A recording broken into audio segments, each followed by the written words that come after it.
When somebody buys something from you for the very first time, you should count yourself lucky because this person, he or she doesn't know who you are, doesn't know what you're capable of delivering, doesn't know the quality that you are going to deliver. So count yourself extremely lucky. You see, there are thousands of online marketplaces where people can actually buy pillow covers. There is eBay, there is Amazon, and then you are right there, your online shop, just a tiny speck in the sea of the online marketplace. But if somebody actually goes to your shop, finds you somehow, either by Google search or whatever, and buys from you, like I said, count yourself extremely lucky. But if a buyer that already bought from you comes back again to your shop to buy, then you can be sure that you have done a very good job. Because if somebody comes back, in this case, you can say that, yes, I have a repeat buyer. You have actually won the heart of somebody and you have actually won a customer for life. So the thing you can actually do in this case is just to make sure that whatever you did that made the person to come back, continue to do it. It could be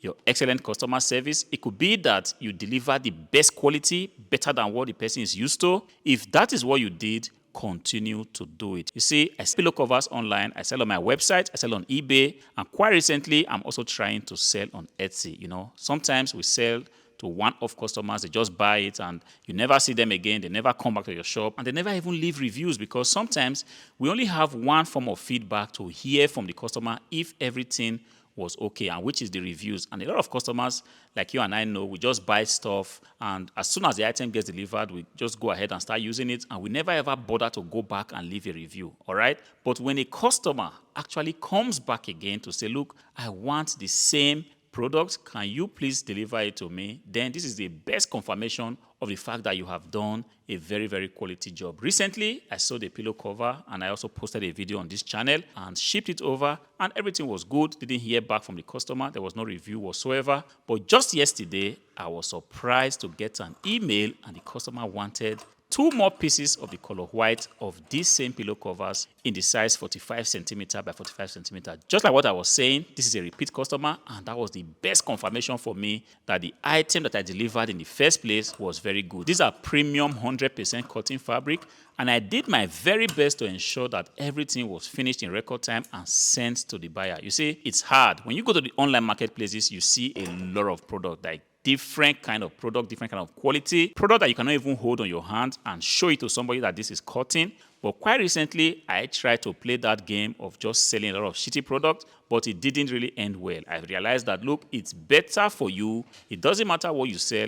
It's better for you to focus more on quality because quality is the long game. If you want to play the competition game where you are constantly trying to outsmart the competition on price, you are going to lose. And believe me, I have tried it. I realized that it made no sense. So quite recently, I've been playing the quality game. And do you know, I even went ahead to increase the price of my item. But then there are some customers, and these are the kind of customers that you should strive to have in your shop. These customers, they are also referred to as loyal customers. You don't need 3,000 loyal customers. You just need 100 loyal customers. In fact, 100 is too much if you are just a one-person business. But if you just have 10 loyal customers, that is just enough for you to make money off of your creativity. Strive to have that one customer, that 10 customer, that 20, 30 customers that look, come rain or come shine, they are definitely going to look for you. You see, when I was selling pillow covers for like €7.99, it wasn't adding up, you see. I wasn't making any money and I felt like, no, you know what? I'm going to go ahead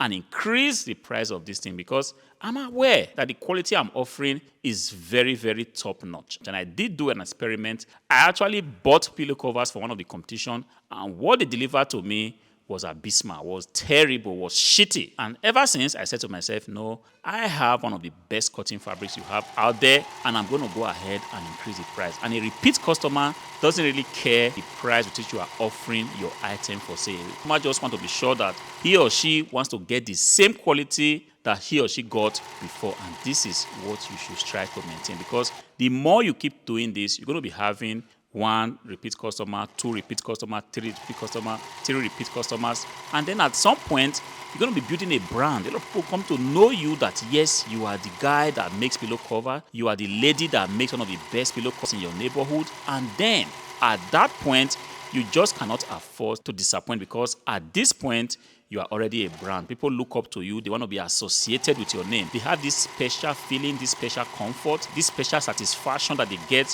when they buy your product and use it. At this point, you just cannot afford to cut corners. You cannot afford to play the outsmart the competition game. You have to focus on quality. So when this order came, I felt like this was the second time for me to impress this customer and win this customer for life as a brand partner. So what did I do? I went ahead to make sure that I deliver the most well-tailored part to this customer, so that when the buyer receives it, there is absolutely no reason why this person will not come to me in the future. But the problem was that white fabric is very, very difficult to sew. White fabric is difficult, it's delicate. If you ever sewed white fabric before, I would like to hear about it. How was your experience? I want to know in the comment section. You see, before I started, I actually physically went to wash my hands. I made sure that my table was well cleaned, like disinfected, made sure that there was no one speck of dust, but then white being what it is, it has a special way of attracting dirt from the air. There's little or nothing you can do about it. So whenever I have an order for white, I'm always like, man, it's going to be like a battle. But the thing is, I did go ahead to clean my machine, and I use a Yuki industrial machine. Sometimes there might be some tiny oil hiding here and there, and sometimes when you don't use the machine for 1 or 2 days, it just have a way of gathering dust. I went ahead and made sure I practically made the machine new again. Like, I wiped everything I could possibly find, every little speck, just to make sure that, look, if this white fabric is coming, there will not be any issue. And my fear wasn't even in me sewing this fabric. My fear was that it's possible I would have finished sewing. Then at the point of packaging this fabric, then I realized that there was a speck, like was a stain, and that would be very, very bad. For the repeat customer that I'm trying to win for life, that would be a bad experience. So I went out of my comfort zone just to make sure that this white fabric didn't have one stain. In fact, the littlest stain, everything was clean. I cleaned the overlocker, I cleaned the table, not once, not twice, even not once, not twice, 3 times. Each time I left and came back, before I put the white fabric on the table, I made sure that everything was super clean again. But luckily for me, at the end of the day, I was able to finish it without any drama. You see, white could be very, very difficult. Personally, I prefer to sew other colors than white. If you want to sew white fabric, just be careful, observe your due diligence, make sure your work area is very, very clean, because if you have spent 2 hours making a fabric, it doesn't matter, it could be a shirt, it could be a gown, and then at the end of the day, it just turns out that, look, there's a stain somewhere, and the stain could be very, very annoying. You see, if some of the big companies, when they make these white fabrics, they have a special system of kind of laundering it, of dry cleaning it without washing it. They have this special system. But for you and I, small businesses, we do not have that kind of capital to get these expensive machines.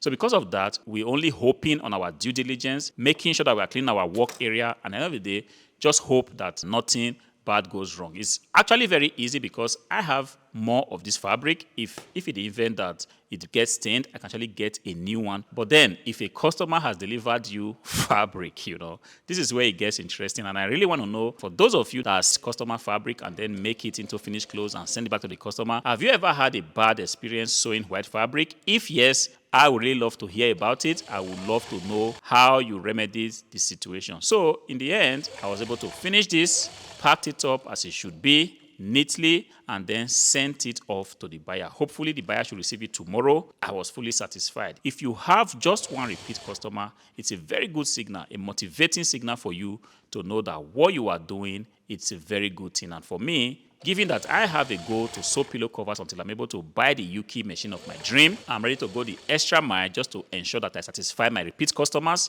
and also to win new customers, because in this way, I'm able to raise the money that I need much for. The customer bought, like I said, 45 centimeter by 45 centimeters. Recently, I realized that the 40 centimeters by 40 centimeter pillow covers tend to be selling more than the other sizes. You see, I am kind of prepared. I've got the 50 by 50, I've got 45 by 45, I've got 40 by 40, I've got 40 centimeters by 60 centimeters, because I just want to be sure that, look, anybody that comes to my shop would not just have to leave because they cannot find the size that they want. You see, another size that I have found to sell very well is the 30 centimeters by 30 centimeters. It's so small to sew, and sometimes when I see that it's selling like white, I kind of wonder, what do people do with a 30 centimeter by 30 centimeter. It's so small.